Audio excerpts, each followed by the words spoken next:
너의 이야기를 들려줘. 썰주와 오늘의 이야기를 시작하겠습니다. 안녕하세요. 저는 40대 여자입니다. 성인이 되자마자 덜컥 임신을 하는 바람에 결혼을 서둘러 했었어요. 물론 정말 좋은 남자였습니다. 하지만 결혼한 지 얼마 되지 않아 과부가 되었고 어느덧 10년이 지났네요. 그는 정말 좋은 사람이었습니다. 저를 많이 아껴주고 사랑해 주었어요. 집안도 좋았고 그도 탄탄대로 성장하고 있었어요. 그러던 어느 날 그가 좋은 사업 계획이 있다며 지방에 미팅이 잡혔다고 했습니다. 이 사업을 진행하기 위해서는 꼭 성공해야 하는 계약건이라면서 사전에 예약했던 가족사진 촬영과 같은 날이라 미안하다고 촬영일을 다음으로 미뤄야겠다고 했어요. 저는 당연히 알겠으니 걱정 말라며 그에게 필요한 짐을 챙겼습니다. 급하게 바뀐 일정에 남편도 정신이 없던지 중요한 서류를 빼먹을 뻔 하더군요. 부랴부랴 짐을 다 챙기고 그렇게 서둘러 떠났습니다. 그리고 저는 다시는 그를 볼 수 없었어요. 남편은 많이 급했던 모양인지 내려가는 고속도로에서 엄청난 과속으로 차선을 무리하게 변경하며 앞서 나가려다 결국 큰 사고가 나서 그 자리에서 사망하고 말았어요. 정말 세상을 다 잃은 것만 같았어요. 성인이 되자마자 아이를 낳고 전업주부로 생활하던 제가 남편 없이 뭘 할 수 있겠어요.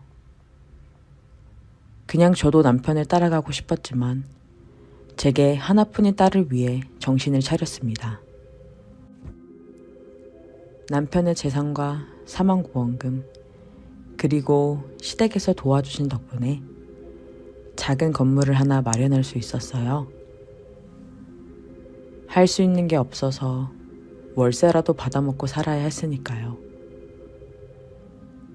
저희 집은 3층이었고 2층에는 새 가구, 1층에는 가게가 들어올 수 있었습니다. 혼자서 아이를 키우며 생활해야 했던 제게는 정말 너무나 다행이었어요. 덕분에 제 딸은 잘 자라서 지금은 대학에 다니며 자취를 하고 있습니다. 그렇게 3층에 제가 혼자 살게 된 지 얼마 안 되었을 때였어요. 딸이 쓰던 방을 정리하던 중에 그냥 문을 살짝 잡아당겼을 뿐인데 손잡이가 빠져버렸어요. 딸아이가 손잡이가 망가졌다고 몇 번 말을 했던 것 같은데 그때마다 대수롭지 않게 넘어갔었거든요. 그때 마침 아래층에 사는 총각이 생각이 나더라고요. 건축 현장에서 일하는 총각인데 가끔씩 반찬을 나눠주거나 종종 얘기를 나누곤 했었거든요. 그리고 건축 현장에서 일을 하니 이 정도는 고칠 수 있지 않을까 싶어서 부탁을 할 겸 2층으로 내려갔어요. 문을 두드리자 곧 총각이 나왔는데 금방 씻고 나온 모양인지 바지만 입은 채로 머리를 살짝 털고 있더라고요. 늘 몸이 탄탄하다고 생각했었지만 이렇게 좋을 줄은 몰랐어요. 공사 현장에서 고된 노동으로 다져진 잔 근육이 너무 섹시했어요. 저도 모르게 대놓고 쳐다봤는지 총각이 능글맞게 웃으며 사모님, 제 몸 너무 좋아하시는 거 아니에요? 라고 하는데 정말 창피해서 얼굴이 터질 것 같이 달아올랐어요. 뒤늦게 손으로 얼굴을 가리려 하자 총각이 제 손에 들린 손잡이를 보고는 손잡이가 빠져서 오신 거냐며 도와주겠다며 옷도 입지 않은 채 그대로 집을 나섰어요. 3층으로 올라가는 그 짧은 시간에도 어찌나 의식이 되던지 제 달아오른 얼굴은 식을 줄 몰랐어요. 그렇게 3층으로 올라와 딸이 없는 혼자 사는 집에 총각이 들어오게 되었어요. 총각이 수리하기 쉽게끔 미리 찾아놨던 연장 도구 세트를 꺼내자 또 능글맞게 웃으며 세트 손잡이가 아닌 글쎄 제 손을 잡으며 슬쩍 쓰다듬는 게 아니겠어요? 당황해서 저도 모르게 급하게 손을 뺐지만 총각의 거친 손을 계속 잡고 싶었어요. 아랫집 총각이 위통을 벗고 아줌마 혼자 사는 집에서 손잡이를 달아주고 있다니.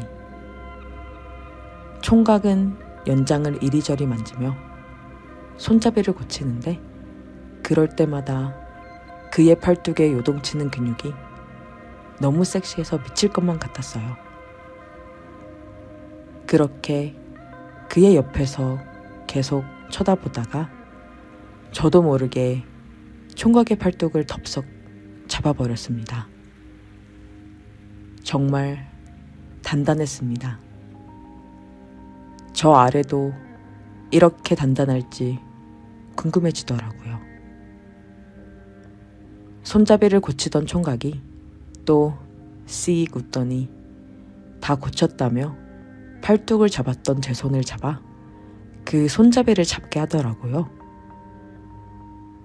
손잡이는 정말 말끔히 고쳐졌더라고요. 방문이 제대로 닫히는지 확인하며 손잡이를 잡고 있던 저를 뒤에서 힘껏 안아버렸어요. 뒤에서 느껴지는 아랫집 총각은 정말 단단했습니다. 그렇게 우리는 열정적으로 키스하고 뜨거운 밤을 보냈어요. 그렇게 아랫집 총각은 제 집에 수시로 들락날락 거렸어요. 제 방은 물론 거실, 딸의 방, 다락방, 그리고 베란다까지 아랫집 총각의 체력은 대단했어요. 그렇게 힘들게 일하고 돌아와도 절대 지치지 않았습니다. 오히려 제가 힘들 정도였죠. 그렇게 멈출 줄 모르던 아랫집 총각이 바쁘다며 서서히 찾아오는 날이 잦아들었어요. 여자친구가 생겼구나 하고 촉이 왔었습니다. 몸 정도 정이라고 정이 들었던 건 사실이지만 깊은 관계는 아니었기에 저도 서서히 연락을 끊었습니다. 그리고 곧 계약이 만료가 되어 아랫집 총각은 이사를 갔어요. 이사를 가기 전날 처음이자 마지막으로 아랫집 총각의 집에서 관계를 가졌습니다. 마지막까지 너무 좋았어요. 지금은 그 집에 다른 사람이 새를 들어와 살고 있지만 종종 식을 줄 몰랐던 아랫집 총각이 생각이 납니다. 오늘의 사연은 여기까지입니다. 썰주와 여러분의 이야기를 기다리고 있어요. 많은 사연 제보 부탁드려요. 감사합니다.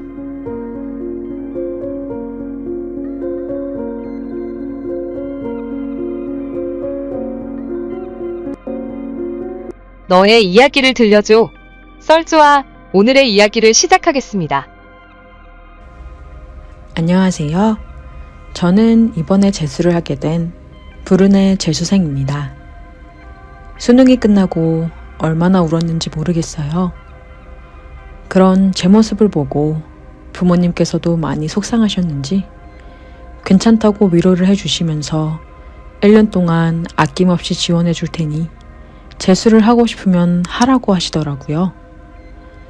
그래서 결국 저는 한 번 더 도전을 하기로 결정했고 부모님의 지원으로 좋은 과외 선생님을 구하게 되었어요. 부모님이 아시는 분이 딸인데 소위 말하는 그 좋은 대학에 다니면서 과외 경험도 많다길래 군소리 없이 하기로 했습니다. 집에 있으면 잘 집중이 되지 않길래 부모님께서 근처에 자취방을 구해주셨거든요. 매일 새벽 5시에 일어나 밤 12시까지 열심히 공부를 하고 있었습니다. 그날도 일찍 일어나서 하루 종일 공부만 하고 있었는데 누군가 갑자기 현관문을 두드리길래 뭐지? 내가 언제 배달 음식을 시켰었나? 싶어서 별 생각 없이 문을 열었는데 세상에 엄청 귀여운 여자가 서 있었어요. 그 여자는 제 어깨까지 오는 아담한 키에 긴 갈색 머리였고 흰 티에 딱 붙는 청치마를 입고 있더라고요. 그리고 살짝 풍겨오는 향수향에 정말 아찔했습니다. 저는 순간 숨이 턱 막혀서 아무 말도 하지 못하고 그 여자를 쳐다보기만 했어요. 그러자 그 여자는 어색하게 웃으면서 오늘 과외를 하러 왔다고 하더라고요. 저는 정말로 그날이 과외를 처음 시작하는 날이라는 사실을 잊고 있었거든요. 그래서 허겁지겁 그녀를 제 자취방으로 들였습니다. 편히 앉으라고 의자를 빼드렸는데 그녀가 헛기침을 하면서 제 밑을 슬쩍 보더라고요. 뭐지 싶어서 봤더니 제가 속옷만 입고 있었던 겁니다. 아무래도 혼자서 집에 편히 있으면서 공부만 하다 보니 아무것도 안 입고 있는 게 습관이 돼서 몰랐었어요. 너무 창피하더라고요. 그래서 부랴부랴 그 위로 추리닝을 입었습니다. 그렇게 우리의 첫 과외가 시작됐었어요. 근데 이게 얼마 만에 여자를 직접 만나는 건지, 그것도 제 이상형이랑 이렇게 비슷한 여자라니 마음이 설레어서 도통 과외에 집중이 되진 않더라고요.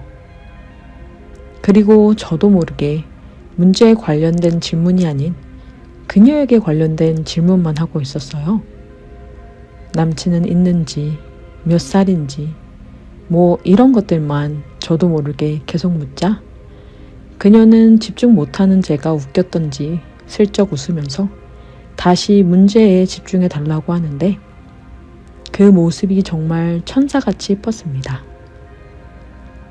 그렇게 2시간 동안 과외가 끝나고 그녀를 내보냈는데 방 안에 있는 그녀의 향수 냄새에 도저히 흥분이 가라앉지 않아서 스스로 얼마나 달랬는지 모르겠습니다. 그 후로는 공부고 뭐고 다 뒤로 젖히고 그녀의 인스타나 카톡 프사만 매번 찾아봤어요. 그러다가 마침 그녀와 같은 학교를 다니고 있는 친구가 생각이 나서 그 녀석에게 연락을 해봤습니다.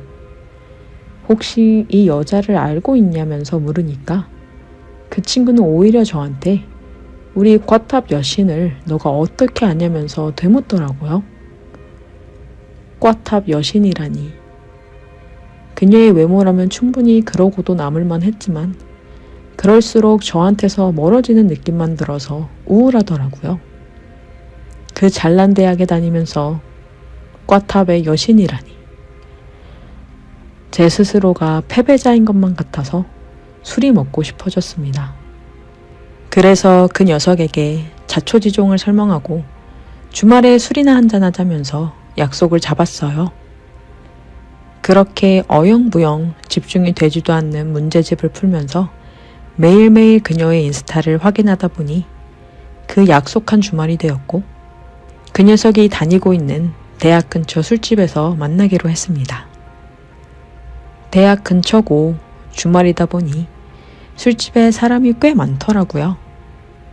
오랜만에 만난 친구와 자리를 잡고 술을 마시는데 그 녀석이 자기도 요즘 썸 타는 동기가 있다면서 신나서 얘기를 하는데 저도 그냥 성적 맞춰서 아무 대학이나 가버릴 걸 괜히 재수했나 싶더라고요. 그 녀석이 그 썸녀 사진을 보여주는데 썸녀도 귀여웠지만 제 과외를 해주는 그녀가 훨씬 예뻤습니다. 그놈이 계속 썸녀 얘기를 하자 저도 그녀가 보고 싶어서 또 인스타를 들어갔는데 그녀가 스토리를 올렸더라고요. 그 스토리를 확인해 보니 클럽에 가서 신나게 춤을 추는 모습이 담겨 있었는데 그 짧은 순간에 보인 그녀의 옷차림은 너무나 섹시했습니다. 그래서 저도 질 수 없어서 내가 좋아하는 여자라며 그 스토리를 친구 녀석에게 보여줬어요. 그러자 그 녀석은 여기 바로 앞에 있는 클럽이라면서 이 주변 대학에 다니는 애들은 할인을 해줘서 자기 동기들하고도 몇 번 가봤던 곳이라고 하더라고요. 그녀가 근처에 있다는 생각에 또 심장이 두근두근해서 미칠 것 같더라고요. 너무 보고 싶어서 급하게 남은 술을 마시고 그 클럽으로 향했습니다. 재수를 하기로 마음 먹기 전에 친구들이랑 딱 한 번 클럽에 간 이후로 처음이었어요. 근데 너무 어두워서 잘 안 보이더라고요. 한 명 한 명 지나갈 때마다 혹시 그녀는 아닌지 유심히 지켜보았습니다. 친구놈은 이미 한 명 잡았는지 어느새부터 잘 안 보이더라고요. 전 허탕친 것 같아서 계단 뒤에서 잠깐 쉴까 싶어서 그쪽으로 갔는데 순간 무슨 슬로우 모션이라도 걸린 것처럼 그녀가 보였어요. 그녀는 인스타 스토리에서 봤던 것처럼 상의가 짧아 배꼽이 다 드러나는 옷을 입고 있었고 완전 속옷처럼 짧은 핫팬츠를 입고 있었어요.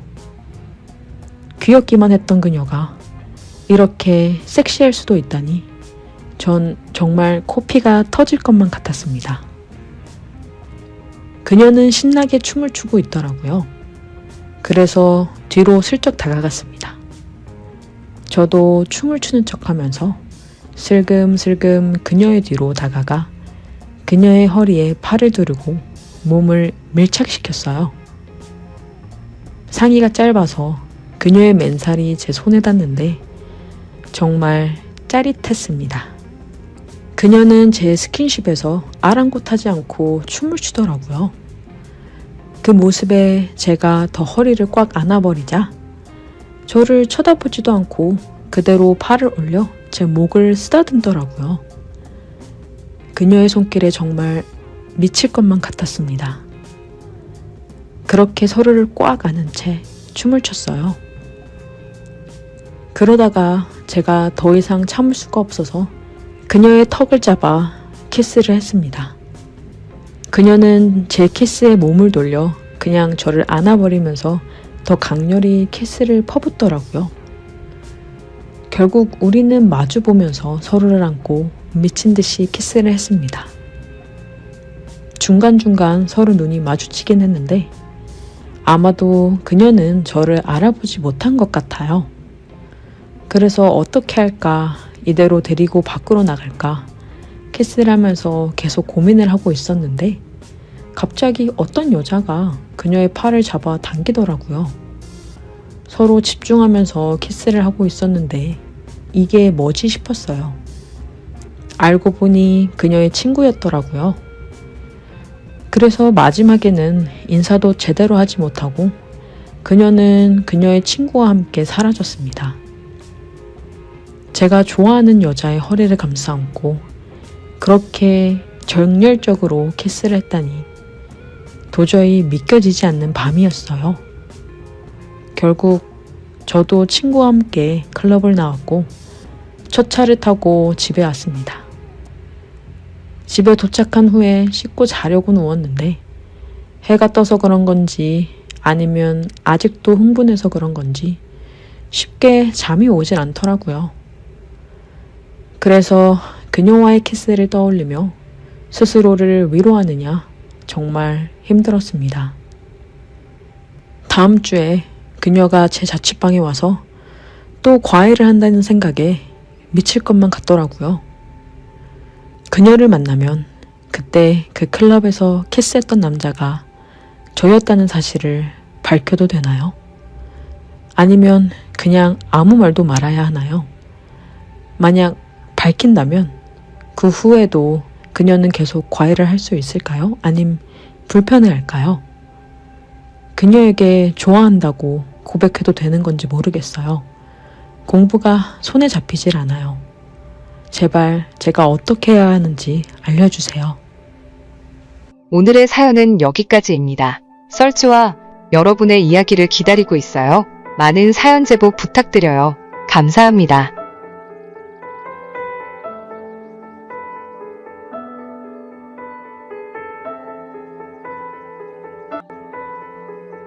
너의 이야기를 들려줘.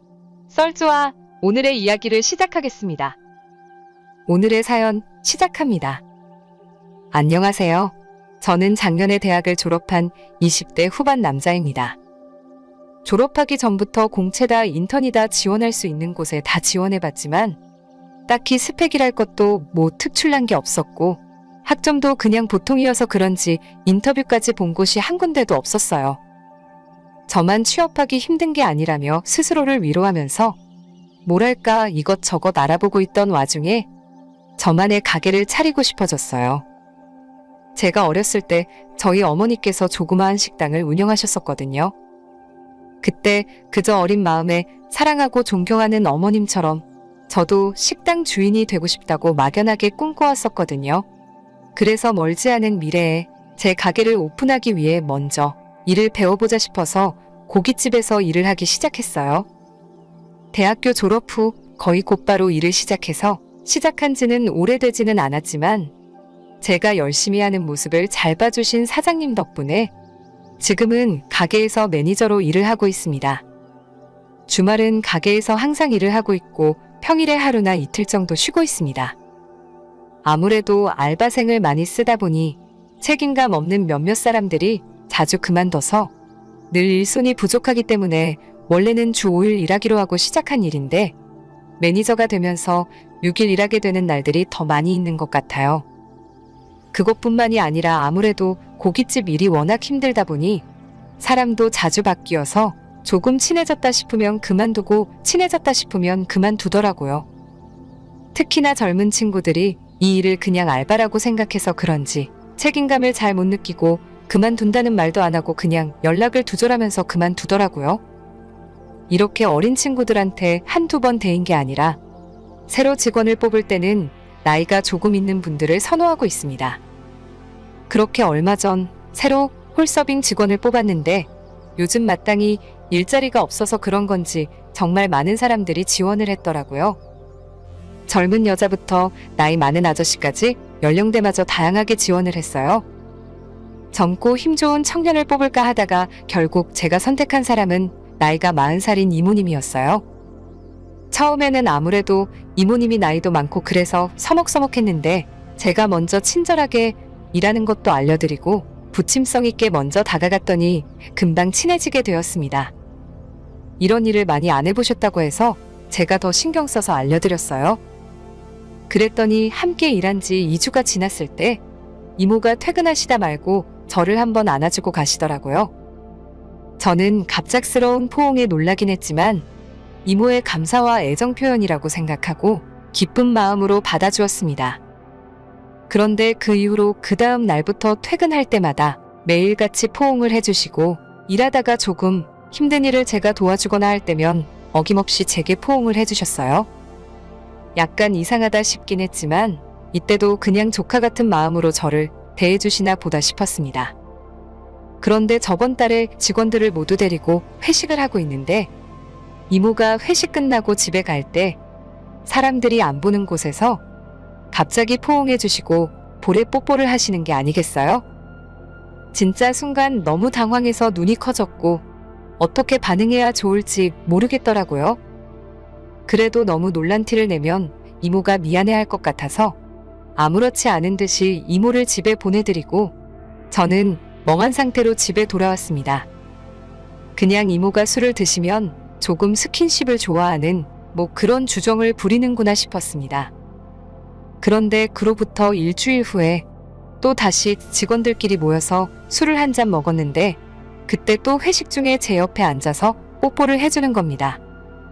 이번에는 다른 직원들도 있었기 때문에 다들 저희를 보고 있었고 저도 당황해서 그냥 웃으면서 장난 같은 분위기로 넘겼어요. 다른 직원들도 제가 장난치면서 넘기니까 그렇게 심각하게 생각하지는 않는 것 같았습니다. 그리고 나서 집에 돌아와서 생각해보는데 이모가 나를 남자로서 좋아하나 싶더라고요.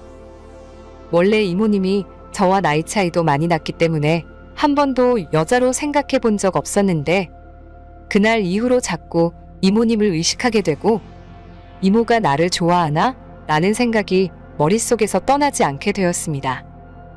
그러다 보니 자꾸 점점 더 여자로 보이고 시간이 지날수록 점점 이모님이 이쁘게 보였어요.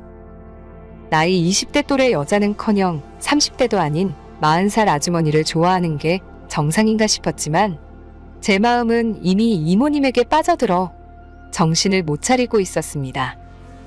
그렇게 제가 이모님에게 특별한 마음을 먹었을 때부터 갑자기 이모가 제게 포옹을 해주는 횟수가 줄어들더라고요.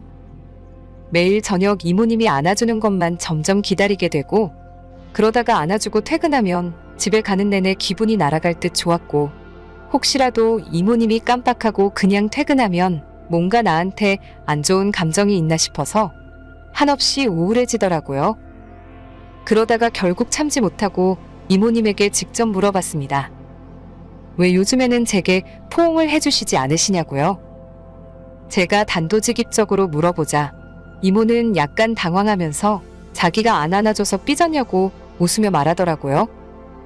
그러면서 앞으로 자주 안아준다고 하면서 제 둔부를 툭툭 치시는데 순간적으로 이모님이 너무 귀엽게 보였습니다. 그리고 그 다음부터는 퇴근할 때 항상 저를 찾아서 한 번씩 안아주고 퇴근했습니다. 뭔가 이모님이 저를 보는 눈빛도 예전과는 달라지는 것 같았고 알 수 없는 묘한 긴장감이 생겨나기 시작했던 것 같아요. 그러다 얼마 전에 또다시 사장님 지시로 회식이 있어서 전 직원이 회식을 했습니다. 1차에서 다들 즐겁게 먹고 마시고 2차는 술을 더 마실 사람만 남아서 노래를 부를 수 있는 술집으로 들어갔어요. 그 자리에는 저만 20대였고 사장님과 다른 아저씨, 아주머니들만 있었습니다. 하지만 제가 그 자리에 끝까지 남아 있었던 건 이모님이 있기 때문이었어요. 다른 아저씨, 아줌마들은 다들 본인들이 좋아하는 옛날 노래를 부르기 시작했고 저는 노래에 맞춰서 열심히 탬버린을 치기 시작했습니다. 이모님은 이미 술이 많이 취해서 노래는 부르기 힘들다면서 제 옆에 딱 붙어 앉아 있었습니다. 그러다가 테이블 밑으로 이모님이 제 손을 잡았는데 그 느낌이 싫지 않아서 손을 빼지 않고 그대로 가만히 두었어요. 그때부터 한 손으로는 탬버린을 치고 한 손으로는 이모님의 손을 잡고 있었습니다. 2시간이 넘는 시간 동안 그렇게 이모님과 손을 잡고 있었더니 시간 가는 줄도 모르고 있었어요. 괜히 탬버린 치고 있던 나머지 한 손만 뻐근한 게 쥐가 날 것 같더라고요. 그렇게 그 자리가 끝나고 나머지 사람들은 택시를 타거나 대리를 불러서 집으로 들어가고 우연하게도 이모랑 저랑 둘만 남아서 번화가 밤거리를 걸었습니다. 알록달록한 간판 아래 모텔이 여기저기 보이는데 저는 이모님과 좀 더 시간을 보내고 싶어서 저도 모르게 계속 모텔로 시선이 가더라고요. 이모님은 이런 제 마음을 눈치챘는지 제게 팔짱을 끼고 머리를 기대더니 갑자기 어지럽다면서 잠깐 눕고 싶다고 쉬고 가자고 하더라고요. 그 말을 듣는 순간 이모님을 안고 달리다시피 봐두었던 모텔로 들어갔습니다. 제가 먼저 씻으려고 하자 이모님은 제 체치마저 좋다면서 그냥 제게 달려들었어요. 그런 이모님의 저돌적인 모습에 저도 참을 수가 없어서 거칠게 키스를 퍼부었습니다. 모든 것이 달콤했어요. 이모님은 능숙하게 저를 리드하셨고 그녀의 손짓에 저는 모든 걸 내보냈습니다. 정말 황홀했어요. 40대라고는 믿기지 않을 정도로 체력이 좋더라고요. 제가 오히려 버거울 정도였어요. 여자는 나이가 들수록 성욕이 세진다는 걸 몸소 깨닫은 날이었습니다. 그날부터는 무슨 봉인해제가 된 것처럼 일을 하는 와중에도 이모님의 스킨십은 멈추질 않더라고요. 그럴 때마다 직원들한테 들킬까봐 조마조마했습니다. 지금 우리의 사이는 뭐라고 정의하기가 조금 애매하지만 조만간 밥 먹고 영화도 보고 데이트를 제대로